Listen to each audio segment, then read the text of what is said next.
जय हिंद साथियों, आज हम class 10th MP board NCERT pattern उसमें महत्वपूर्ण विधि है, उसका नाम है प्रतिस्थापन विधि। उसके बारे में जानेंगे। साथियों, यह विधि परीक्षा की दृष्टि से अत्यंत महत्वपूर्ण है। आज हम प्रतिस्थापन विधि के बारे में विस्तार से समझेंगे।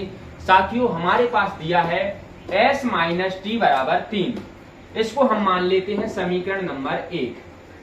और हमारे पास दिया है s बटे 3 प्लस टी बटे 2 बराबर 6। इसका नाम देते हैं समीकरण नंबर 2। अब एक जो पहला समीकरण है वो हमारे पास सरल रूप में दिया हुआ है s माइनस टी बराबर 3, और दूसरा समीकरण है वो हमारे लिए बटे के रूप में दिया है। तो हम समीकरण नंबर 2 को पहले जैसा बनाएंगे, पहले उसको भी सरल करेंगे। तो हम लिखेंगे समीकरण 2 को सरल करने पर समीकरण 2 को सरल करने पर समीकरण नंबर जो 2 है हमारे पास वो सरल रूप में नहीं लिखा है, तो पहले जैसा उसको बनाएंगे।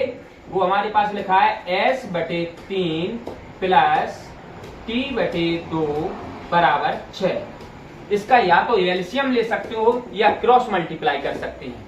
तो छोटी छोटी संख्या इसका तिर्यक गुणा कर देते हैं। 2 का s में गुणा होगा 2s होगा, 2 का s में गुणा करेंगे 2s हो जाएगा। 3 का t में गुणा करेंगे 3t हो जाएगा। 3 का 2 में गुणा करेंगे 3 दूनी 6 हो जाएगा बराबर 6। इस 6 के बटे में कुछ नहीं है, हम अपने मन से 1 मान लेते हैं।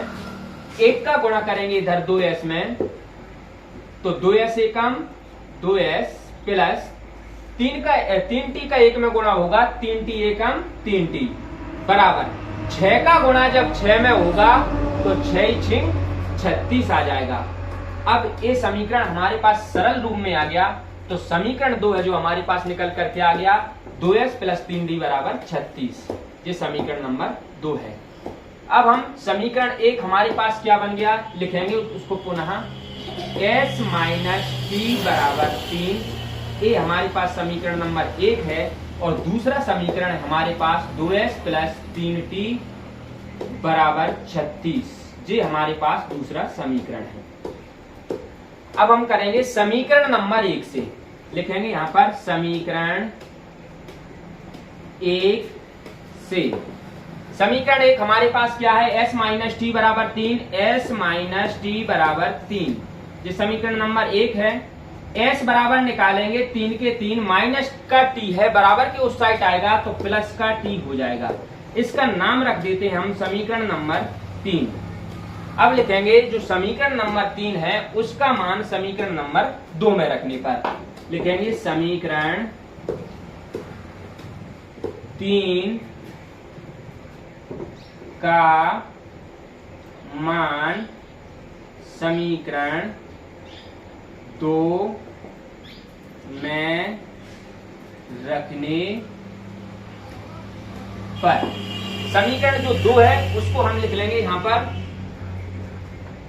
समीकरण 2 हमारे पास दिया है 2s प्लस 3t बराबर 36। तो s का मान है हमारे पास 3 प्लस t, तो 2 के 2 s का मान रखेंगे हम 3 प्लस t, कोष्टक बंद, प्लस का प्लस 3t के 3t बराबर 36। गुणा करेंगे इनका, 2 का 3 में मल्टीप्लाई होगा 2 तिया 6 प्लस 2 का t में मल्टीप्लाई होगा 2t आएगा, प्लस का प्लस 3t के 3t बराबर में 36। 6 के 6 लिखेंगे, प्लस का प्लस, ये दोनों जुड़ जाएंगे। 3 और 2 जोड़ेंगे तो हो जाएगा यहाँ पर 3t और 2t दोनों जुड़ करके आ जाएगा यहाँ पर 5t बराबर 36। अब हम 5t बराबर निकालेंगे। 36 का 36 प्लस के 6 है बराबर के इस साइड आएगा तो माइनस के 6 हो जाएगा। 5t का 5t लिख लिया, 6 प्लस के हैं बराबर के इस साइड आकर के माइनस के 6 हो जाएंगे। तो 5t बराबर निकालेंगे, 36 में से 6 घटा देंगे हम। 36 में से 6 घटाया तो कितना बचा 30 बचेगा। t बराबर निकालेंगे 30 का 30, जो गुणा की संख्या है वो बटे में चली जाएगी, तो 5 बटे में आ जाएगा 30 के, तो 5 का फिर हम भाग लगाएंगे, 5 का 5 6 30, टी का मान हमारे पास निकल करके आएगा 6।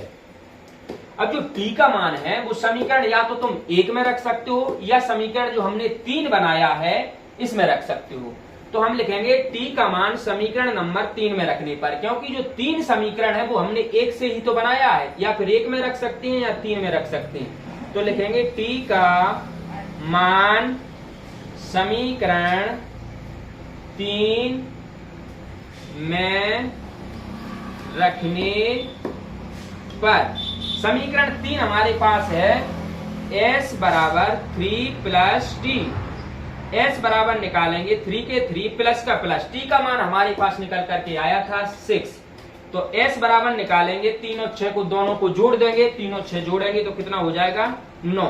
अब हमारे पास मान निकल के s का मान निकल आया 9 और t का मान हमारे पास निकल के आ गया था 6, तो लिखेंगे अतः